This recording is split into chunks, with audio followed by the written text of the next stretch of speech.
Okay, അപ്പോൾ നമ്മൾ N C R ടിയിൽ നമ്മളെ മാത്സിലുള്ള ഒരു സെക്ഷൻ മിസ്സലേനിയസ് എക്സാമ്പിൾസ്, അതായത് മിസ്സലേനിയസിൻ്റെ ഒരു സെക്ഷൻ വരുന്നുണ്ട്. അത് എന്ന് പറയുന്നത് നിങ്ങളെ നോർമലായിട്ട് ചെയ്യുന്ന ഇപ്പോൾ എക്സസൈസ് ക്വസ്റ്റ്യൻസ് ആണെങ്കിലും അല്ലെങ്കിൽ നോർമൽ എക്സാമ്പിൾ ക്വസ്റ്റ്യൻസിനെക്കാട്ടും കുറച്ചും കൂടി ലെവൽ കൂടിയതാണ്. നോർമലി നമ്മളിപ്പോൾ ഒരു ജെഇക്കോ അല്ലെങ്കിൽ ഒരു നീറ്റിനെല്ലാം അങ്ങനത്തെ കോമ്പറ്റേറ്റീവ് എക്സാംസിനെല്ലാം പ്രിപ്പയർ ചെയ്യുന്നവർക്ക് നോർമലായിട്ട് അവർ പൊതുവെ ചെയ്യുന്ന ക്വസ്റ്റ്യൻസ് ആണ് ഈ മിസ്സലേനിയസ് എക്സാമ്പിളും മിസ്സലേനിയസ് ക്വസ്റ്റ്യൻസ് എല്ലാം. അപ്പോൾ പക്ഷേങ്കിൽ നമ്മൾ ഇത് പൊതുവെ എന്ന് പറയേണ്ടത് ഭയങ്കര ലെവൽ കൂടിയ ചോദ്യങ്ങളായതുകൊണ്ട് നമ്മൾ ഏതിൽ ചോദിക്കില്ലല്ലോ, ബോർഡ് എക്സാമിന് ചോദിക്കില്ലല്ലോ. പക്ഷേങ്കിൽ ഇപ്പോൾ എന്തുണ്ട്, നമ്മളെ സ്ട്രേറ്റ് ലൈൻസ് എന്ന് വരെ എന്ത് ചോദിച്ചിട്ടുണ്ട്, ഒരു മിസ്സലേനസ് എന്ന് ഡയറക്റ്റ് ഒരു ക്വസ്റ്റ്യൻ ചോദിച്ചിട്ടുണ്ട്. അപ്പോൾ ഇനി നമുക്ക് ഈ മിസ്സലേനസിൻ്റെ ക്വസ്റ്റ്യൻസിനെ നമുക്ക് ഇനി ഇഗ്നോർ ചെയ്തുകൂടാ. അപ്പോൾ എന്ത് ചെയ്യണം, നമ്മൾ കറക്റ്റായിട്ട് മിസ്സലേനസ് എന്താ, അതായത് ഈ മിസ്സലേനസ് ക്വസ്റ്റ്യൻസിലേക്ക് ഡയറക്റ്റ് കടക്കാനാവില്ല. അതാണ് അതിൻ്റെ ഒരു കാര്യം എന്ന് പറയുന്നത്. അത് കടക്കുന്നതിന് മുൻപ് മിസ്സലേനസ് എക്സാമ്പിൾസിലൂടെ നിങ്ങൾ എന്ത് ചെയ്യണം, ഞാൻ പരിചയപ്പെടുത്തണം. എന്നാൽ നിങ്ങൾ ആ മിസ്സലേനിയസ് എക്സാമ്പിൾസ് എന്ന് പറയുക 2-3 ചെയ്യുമ്പോൾ അല്ലെങ്കിൽ കുറച്ച് ക്വസ്റ്റ്യൻസ് ചെയ്തിട്ട് എന്ന് പറയുന്നത് ആ ലെവലിലെ ക്വസ്റ്റ്യൻസ് ഒന്ന് മനസ്സിലായാൽ മാത്രമേ നിങ്ങൾക്ക് എന്ത് ചെയ്യാൻ പറ്റൂ, മിസ്സലേനിയസ് എക്സസൈസസിൽ കടക്കാൻ പറ്റൂ. നിങ്ങൾ ഏത് ചാപ്റ്റർ ചെയ്യുമ്പോഴും ആദ്യം അതിലെ മിസ്സലേനിയസ് എക്സാമ്പിൾസ് വേണം ആദ്യം ചെയ്യാൻ. ആ ലെവലിൽ എന്താണെന്നുള്ളത് നിങ്ങൾ മനസ്സിലാക്കണം. എന്താണ് മിസ്സലേനിയസ് എന്ന് പറയുമ്പോൾ അതിൻ്റെ ഒരു ലെവൽ മനസ്സിലാക്കിയിട്ട് നിങ്ങൾ അടുത്ത അതിൻ്റെ മിസ്സലേനിയസ് ക്വസ്റ്റ്യൻസിൽ ചെയ്യാൻ പാടുള്ളൂ. അപ്പോൾ ഈ ക്വസ്റ്റ്യൻസിൻ്റെ പ്രത്യേകത ഞാൻ പറഞ്ഞാൽ ഇത് വളരെയധികം ക്ഷമ എന്താ പറയുക, അങ്ങേയറ്റം വേണ്ടൊരു ടൈപ്പ് ക്വസ്റ്റ്യൻസ് ആയത്. നമ്മളെ ക്ഷമേൻ്റെ അങ്ങേയറ്റം പരീക്ഷിക്കുന്ന റിയൽ മാത്തമാറ്റിക്സ് എന്ന് പറയുന്നത് ഇതാണ് ക്വസ്റ്റ്യൻസ് എന്ന് പറയുന്നത്. സോ ലൈക്ക് ഈ പറയുന്നത് ഈ ക്വസ്റ്റ്യൻസ് നമ്മൾ we have to dedicate our complete concentration on this question. നമ്മൾ ഈ ക്വസ്റ്റ്യൻ ചെയ്യുമ്പോൾ ഒന്ന് ശ്രദ്ധ തെറ്റിയാൽ മതി, പിന്നെ ഈ ക്വസ്റ്റ്യൻ മനസ്സിലാവുന്നില്ല. നമ്മളെ ലൈഫും ഇതേപോലെ തന്നെ മാത്സിന് നമ്മളെ റിയൽ ലൈഫായിട്ട് നല്ല ആപ്ലിക്കേഷൻ ഉണ്ട്. ലൈക്ക് നമ്മളിപ്പോൾ ലൈഫിൽ ഇപ്പോൾ ഇങ്ങനത്തെ എന്ത് തരം വലിയ പ്രതിസന്ധി കഴിയുമ്പോൾ നമ്മൾ എന്ത് ചെയ്യണം, അതിനെ സമാധാനപൂർവ്വം പേഷ്യൻ്റായിട്ട് വേണം നേരിടാൻ. അപ്പോൾ ഈ ക്വസ്റ്റ്യൻസ് നിങ്ങൾ എന്ത് പഠിപ്പിക്കും, റിയൽ ലൈഫ് കൂടി പഠിപ്പിക്കുന്നതാണ് ഇങ്ങനത്തെ ക്വസ്റ്റ്യൻസൊക്കെ ചെയ്യുമ്പോൾ. അപ്പോൾ ഏതായാലും നമുക്ക് സെറ്റ്സിൻ്റെ ഞാൻ കുറച്ച് മിസ്സലേനിയസ് എക്സാമ്പിൾസ് തന്നെ ചെയ്യാൻ പോകുന്നത്. ഇതിലാകെ 3 എക്സാമ്പിളില്ല, അതുകൊണ്ട് തന്നെ ഈ പാഠം പൊതുവേ എളുപ്പമായതുകൊണ്ട് ഇതിൻ്റെ മിസ്സലേനിയസ് എക്സാമ്പിൾ വെച്ചിട്ട് നിങ്ങൾ ഭയങ്കര ഈസി ആണല്ലോ എന്ന് ജഡ്ജ് ചെയ്യേണ്ട ആവശ്യമൊന്നുമില്ല. ഇനി അങ്ങോട്ടേക്ക് ഞാൻ അടുത്ത കുറച്ച് പാഠങ്ങളിലെ മിസ്സലേനിയസ് കാണിക്കുമ്പോൾ നിങ്ങൾക്ക് മനസ്സിലായിക്കോളും.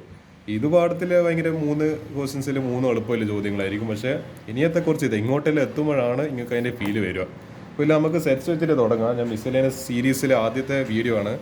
അപ്പോൾ ക്വസ്റ്റ്യൻ നോക്കണ്ട example 23, miscellaneous examples question 23, page number 20.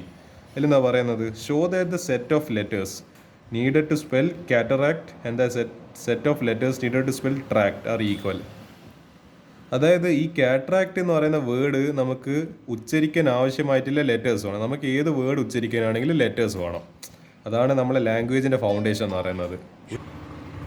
അപ്പോൾ ഇതിൽ പറഞ്ഞിരിക്കുന്ന കാറ്ററാക്റ്റും ട്രാക്റ്റ് എന്നും പറയുന്ന വേർഡ് നമ്മൾ അത് എന്ത് ലെറ്റേഴ്സിനെ കൊണ്ടാണ് മേക്കപ്പ് ചെയ്തിട്ടുള്ളത്. അപ്പോൾ ഈ 2 സെറ്റ് എന്തായിരിക്കണം, ഈക്വൽ ആയിരിക്കണം എന്ന് അവർ പറഞ്ഞു തരുന്നത്.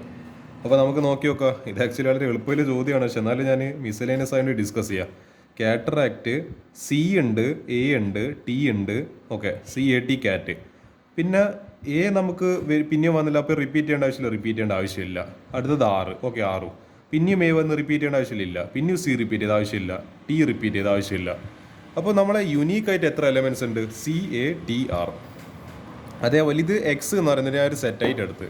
അടുത്തത് ഇത് പേജ് ഞാനൊന്ന് തിരിച്ചു വിടുവാണ്. അടുത്ത പേജ് നോക്കുവാണെങ്കിൽ let Y be the set of letters in tract. Okay, Y അതിലെന്തെല്ലാം ഉണ്ട്, ടി ഉണ്ട്, ആർ ഉണ്ട്, എ ഉണ്ട്, സി ഉണ്ട്. പക്ഷേ ഈ ടി പിന്നെ റിപ്പീറ്റ് ചെയ്യേണ്ട ആവശ്യമില്ല, ടി റിപ്പീറ്റ് ചെയ്യേണ്ട ആവശ്യമില്ല. അപ്പോൾ എന്തെല്ലാം യുണീക്ക് ലെറ്റേഴ്സ് ഉണ്ട്, ടി, ആർ, എ, സി. അപ്പോൾ ഈ ടി റിപ്പീറ്റ് ചെയ്യേണ്ട ആവശ്യമില്ല. അപ്പോൾ നമ്മൾ നോക്കുന്ന സമയത്ത് ഈ എക്സ് എന്ന് പറയുന്ന എന്തെല്ലാം എലമെൻറ്റ്സ് ആയില്ലത്, ഇവിടെ എന്തെല്ലാം എഴുതിയത്, CATR. അതേസമയം വൈയിൽ എന്തെല്ലാം എലമെൻറ്റ്സ് ആയില്ലത്, TRAC. ഇത് 2 ഈക്വൽ ആണോ, 2 ഈക്വൽ ആണ്. അതെങ്ങനെയത്, C, A, T, R. അപ്പോൾ നമുക്ക് hence the proof X = Y. ഇങ്ങനത്തെ എളുപ്പമുള്ള ചോദ്യമൊന്നും, ഇങ്ങനത്തെ എക്സാമ്പിൾ ചോദ്യം പൊതുവെ ചോദിക്കലുണ്ട്. നമ്മളെ ബോർഡ് എക്സാമിനെ ഇപ്പോൾ ചോദിച്ചു തുടങ്ങിയിട്ടുണ്ട്. പക്ഷേ ഇത്ര എളുപ്പമുള്ള ചോദ്യമൊന്നും എന്തായാലും ചോദിക്കുന്നില്ല. അത് ഞാൻ പിന്നെ എന്താ പറയുക, വെറുതെ നിങ്ങളെ പരിചയപ്പെടുത്തണമല്ലോ എന്ന് വിചാരിച്ചിട്ട് ഞാൻ പരിചയപ്പെടുത്തിയതാണ്. അടുത്തത് example 24, list all the subsets of set -1, 0, 1. അപ്പോൾ അതിൻ്റെ സബ്സെറ്റ്സ് എന്തെല്ലാം വരിക, -1, 0, 1 എന്ന് പറഞ്ഞിട്ട് 3 സിംഗിൾ എലമെൻറ്റ്സ് ഉണ്ടാവും. പിന്നെ എന്തുണ്ടാവും, അതെല്ലാം കൂടാണ്ട് 5 എന്ന് പറയുന്ന നൾ സെറ്റ് കൂടി ഉണ്ടാവും. അപ്പോൾ 1 2 3 4. ഇതിപ്പോൾ എന്താ, നമ്മൾ എന്താണ് നമ്മൾ നൾ സെറ്റ് ആദ്യം തന്നെ എഴുതി, പിന്നെ ഒറ്റക്ക് വരുന്ന നമ്മൾ മൂന്നാളെ നമ്മൾ എന്താണ് കണ്ടുവെച്ച്, ഇനി രണ്ടെണ്ണം വീതം വരുന്നത് -1 0 -1 1 0 1. അപ്പോൾ നമുക്ക് എന്ത് കിട്ടി, രണ്ടെണ്ണം വീതം ഇല്ലേ 3 കിട്ടി.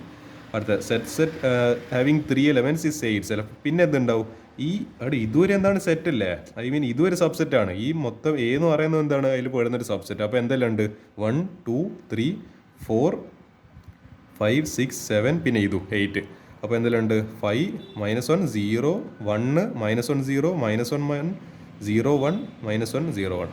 അപ്പോൾ ഇതാണ് ഇതിൻ്റെ ആൻസർ വരിക. അടുത്തത് എക്സാമ്പിൾ 25. ഇത് ചിലപ്പം വരാം. Show that A union B equal to A intersection B, hence എന്നാൽ implies A equal to B. അതായത് ഇവർ പറഞ്ഞു വരുന്നത്, ഇപ്പോൾ രണ്ട് സെറ്റിൻ്റെ യൂണിയനോ രണ്ട് സെറ്റിൻ്റെ ഇൻ്റർസെക്ഷനോ ഈക്വൽ ആണെങ്കിൽ അതെന്ത്, that should mean what, A equal to B. Actually ഈ കണ്ടീഷൻ ട്രൂ ആണ്, പക്ഷെ നമ്മൾ പ്രൂവ് ചെയ്യണം. അപ്പോൾ എങ്ങനെയാണ് പറയുന്നത്, let A belong to A. ഒരു എ എന്ന് പറയുന്ന എലമെൻറ്റ് നമ്മളെ സെറ്റ് ക്യാപിറ്റൽ എയിൽ എന്ത് ചെയ്യുന്നുണ്ട്, ബിലോങ് ചെയ്യുന്നുണ്ട്. Then A belongs to A union B. അപ്പോൾ എന്താ, നമ്മളെ എയിലുണ്ടെങ്കിൽ എന്താ, എ യൂണിയൻ ബി എന്ന് പറയുന്നാലും അതുണ്ടാവും, എ യൂണിയൻ ബിയിലുണ്ട്.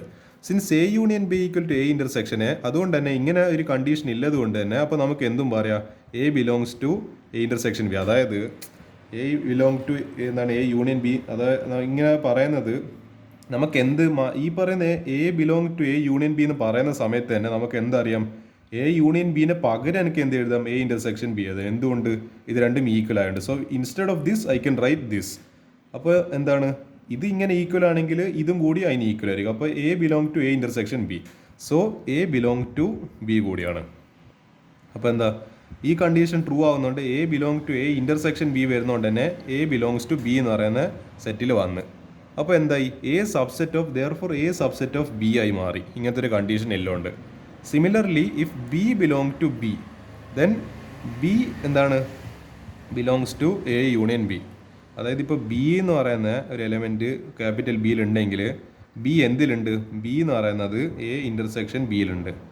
നമുക്കറിയാം A intersection B is equal to A union B. അതുകൊണ്ട് നമുക്ക് എന്തും അറിയാം, ഇത് ഇവിടെ എഴുതുന്നതിന് പകരം നമുക്ക് എ യൂണിയൻ ബി സബ്സ്റ്റിറ്റ്യൂട്ട് ചെയ്യാം. അപ്പോൾ B belongs to A union B. Since എന്താണ് എ, അപ്പോൾ ആ കണ്ടീഷൻ അവിടെ എഴുതിയിട്ടുള്ളത് അല്ല, ആ ഒരു റിസൾട്ട് അവിടെ എഴുതിയില്ലേ, B belongs to A union B.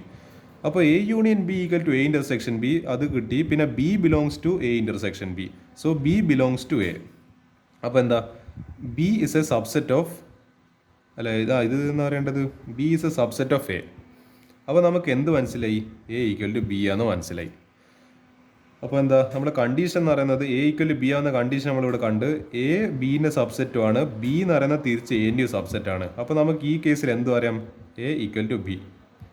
ഇത് ആക്ച്വലി കുറച്ച് ഈസി ആയിട്ടുള്ള ക്വസ്റ്റൻ ആണെന്നൊക്കെ പറയാൻ പറ്റൂല. കാരണം എന്താ പറയുക, ഇത് കുറച്ച് അത്യാവശ്യം നമ്മൾ ലോജിക്ക് ഉപയോഗിക്കേണ്ട ഒരു ക്വസ്റ്റൻ ആയത്. ഞാനിപ്പം കുറച്ച് അത്യാവശ്യം കാര്യം പറഞ്ഞിട്ടുണ്ട് ഇതിൽ.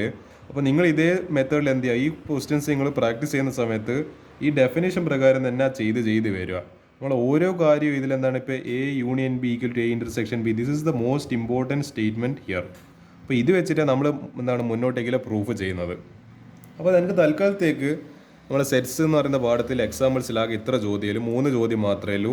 പിന്നെ ഇതെല്ലാം എന്താ, മിസലേനിയസ് എക്സസൈസും ചാപ്റ്ററുമാണ്. അപ്പോൾ ഇതെല്ലാം ചെയ്ത് കഴിഞ്ഞാൽ നിങ്ങൾ എന്ത് ചെയ്യുക, ഐ മീൻ ഞാൻ പറയുന്നത് എല്ലാ ആൾക്കാരും ഈ ഒരു മിസലേനിയസ് എക്സാമ്പിൾ ചെയ്യണമെന്ന് ഞാൻ പറയുന്നില്ല. പക്ഷേ ഫുൾ മാർക്ക് അല്ലെങ്കിൽ ഒരു 99% ഫുൾ മാർക്കിൽ ഒരു മാർക്ക് കുറവ്, 2 മാർക്ക് കുറവ് അങ്ങനെല്ലാം വരുന്ന ആൾക്കാരുണ്ടല്ലോ. ഇപ്പോൾ 60-ൽ 59, 58 ആ റേഞ്ചിൽ വേണ്ട ആൾക്കാർ എന്ത് ചെയ്യണം, നിർബന്ധമായിട്ട് മിസലേനിയസ് ക്വസ്റ്റ്യൻസ് ചെയ്യണം. ദിറ്റ് ഈസ് ഫോർ ദാറ്റ് 1% സ്റ്റുഡൻസ്. ആ ഒരു 1% സ്റ്റുഡൻസ് ഉണ്ടാവും. എന്താണ്, എനിക്ക് എന്താ പറയുക, A+ ഒന്നും പോരാ, എനിക്ക് എന്താണ് തന്നെ വേണം. എനിക്ക് ഫുൾ മാർക്കിൽ കുറഞ്ഞൊന്നും ഞാൻ പ്രതീക്ഷിക്കുന്നില്ല. എൻ്റെ കാലത്ത് എനിക്ക് അങ്ങനെയുണ്ട്. എനിക്ക് ഫുൾ മാർക്ക് കുറഞ്ഞെന്ന് പറയാം, അങ്ങനത്തെ ഒരു പരിപാടി എന്ന് പറയാം, I didn't even think about anything else then full mark. അപ്പോൾ എന്ത് ചെയ്യണം, അങ്ങനത്തെ ആൾക്കാർ നിർബന്ധമായിട്ട് മിസലേനിയസ് എക്സാമ്പിൾസ് എല്ലാ ചാപ്റ്ററും മാത്സിൻ്റെ അത് ചെയ്യണം. നമ്മളെ +1 ഇതിലിപ്പോൾ എത്ര ക്വസ്റ്റ്യൻസ്, ഒരു 1 to 10. ഇതൊന്നും എന്താ ഇപ്പോൾ നിങ്ങൾ ഈ കണ്ട പോലത്തെ എളുപ്പമില്ല ചോദ്യങ്ങളൊന്നും ആയിരിക്കില്ല. നിങ്ങളത് ചെയ്യുമ്പോൾ നിങ്ങൾക്ക് മനസ്സിലായിക്കോളൂ. ഇതിപ്പം കണ്ട, if it is a false, എന്താണ് ഇവിടെ എന്തോ പ്രൂവ് ചെയ്യാൻ പറഞ്ഞത്, true or false. If X belongs to A belongs to B, then X belongs to, ഇത് എക്സ് ബിലോങ്സ് ടു ബി, ഇത് നമ്മൾ പ്രൂവ് ചെയ്യണം. ഏത് വെച്ചിട്ട്, സെറ്റ് തിയറി വെച്ചിട്ട്. അപ്പോൾ ഇങ്ങനത്തെ എത്രയുണ്ട്, 6 ചോദ്യമുണ്ട്. പിന്നെ എന്താ, show that the following 4 conditions are equivalent, എന്താണ് 1A subset of B A minus B equal to 5, A union B equal to B, A intersection B equal to A, ഇതൊക്കെ നമ്മൾ പ്രൂവ് ചെയ്യണം. അതേപോലെ എന്താ പറയുക, show that if A belong അല്ല A subset of B then C minus B എന്താണ് subset of C minus A. ഇത് നിങ്ങൾ വിചാരിക്കുന്ന അത്ര എളുപ്പമുള്ള ചോദ്യങ്ങളാണ്, നല്ല എന്നാൽ ടഫ് ചോദ്യങ്ങളായതല്ലോ. ടഫ് മീൻസ് ട്രിക്കി ക്വസ്റ്റ്യൻസ് ഏതല്ലോ. ഇഫ് എ ഇത് ചിലപ്പോൾ ഇങ്ങനത്തെ ചോദ്യം നിങ്ങൾ കണ്ടിട്ട് തന്നെ ഉണ്ടാവില്ല. If A subset of B then C minus B എന്താണ് is A subset of C minus A. ആ കേൾക്കുമ്പോൾ തന്നെ എന്താ പറയുക, നമ്മളിതിൽ കാണാത്ത, ഞാൻ പോലും ഇങ്ങനത്തെ ഒരു ക്വസ്റ്റ്യൻ ഞാൻ ഇതിൽ ചെയ്തിട്ടില്ല. അപ്പോൾ എന്താ ഇങ്ങനത്തെ ക്വസ്റ്റ്യൻസ് ആണ് മിസ്സലേനിയസിൽ ഉണ്ടാവുക. അപ്പോൾ നിങ്ങൾ എന്ത് ചെയ്യണം, ഞാൻ ഈ പറഞ്ഞ 3 ക്വസ്റ്റ്യൻസും ചെയ്യുക എക്സാമ്പിൾസിൽ. പിന്നെ ഞാൻ പറഞ്ഞ എന്താ പറയുക, ഫുൾ മാർക്ക് അങ്ങനത്തെ ലക്ഷ്യങ്ങളില്ല ആൾക്കാർക്ക് വേണ്ടിയിട്ടാണ്. പിന്നെ എന്ത് ചെയ്യണം, ഈ പറഞ്ഞ മിസ്സലേനിയസ് എക്സസൈസും കൂടി നിർബന്ധമായിട്ട് എല്ലാ ക്വസ്റ്റ്യൻസും ചെയ്യണം. അപ്പോൾ ഞാൻ ഏതായാലും ഇതിൻ്റെ എല്ലാത്തിൻ്റെയും പാടത്തിൻ്റെയും മിസ്സലേനിയസ് എക്സസൈസ് നിങ്ങൾക്ക് ചെയ്യാൻ സമയം ഉണ്ടാവില്ല. ഞാൻ വളരെ ഡിഫിക്കൽട്ട് ആയിട്ടില്ല, നിങ്ങൾക്ക് വളരെ ബുദ്ധിമുട്ടാവുന്ന കുറച്ച് ചാപ്റ്റേഴ്സ് ഉണ്ട്. കോണിക് സെക്ഷന്, പിന്നെ സ്ട്രേറ്റ് ലൈൻസ്, ഇതെല്ലാം ജോമെട്രി ആയതുകൊണ്ട് നല്ല ടഫിലെ ക്വസ്റ്റൻസ് ആയിരിക്കും അതിലുണ്ട്. അപ്പോൾ അതിലെ ക്വസ്റ്റൻസ് ആയിരിക്കും ഞാൻ അധികം ഡിസ്കസ് ചെയ്യുന്നുണ്ട്. അതിൻ്റെ വീഡിയോ സൊല്യൂഷൻസ് ഞാൻ എടുത്തതായിരിക്കും. ഇതുപോലത്തെ എളുപ്പമുള്ള പാഠങ്ങളെല്ലാം നിങ്ങൾ എന്ത് ചെയ്യുക, സ്വന്തം തന്നെ ചെയ്തോളാം. കമ്പാരിറ്റീവ്ലി ഈ സെറ്റ്സ് ഒക്കെ എളുപ്പമാണ്, മിസ്സലേനിയസിൻ്റെ സെക്ഷൻ. അപ്പോൾ അങ്ങനത്തെ ചാപ്റ്റേഴ്സ് നിങ്ങൾ തന്നെ സ്വന്തം ചെയ്യുക. അപ്പോൾ തൽക്കാലത്തേക്ക് എനിക്ക് മിസ്സലേനിയസ് സീരീസിൻ്റെ എന്താണ് ഞാൻ അതായത് 1ാമത്തെ വീഡിയോ ആണ് ഞാൻ ചെയ്യുന്നത്. +2 ഞാൻ തുടങ്ങിയിട്ടില്ല, +1 വെച്ചിട്ട് തുടങ്ങാൻ നേരിച്ചത്. അപ്പോൾ ഈ സെറ്റ്സിൻ്റെ ഇതാണ് മിസ്സലേനിയസ് സീരീസിനെ പറ്റിയിട്ട് എനിക്ക് പറയാനുള്ളത്.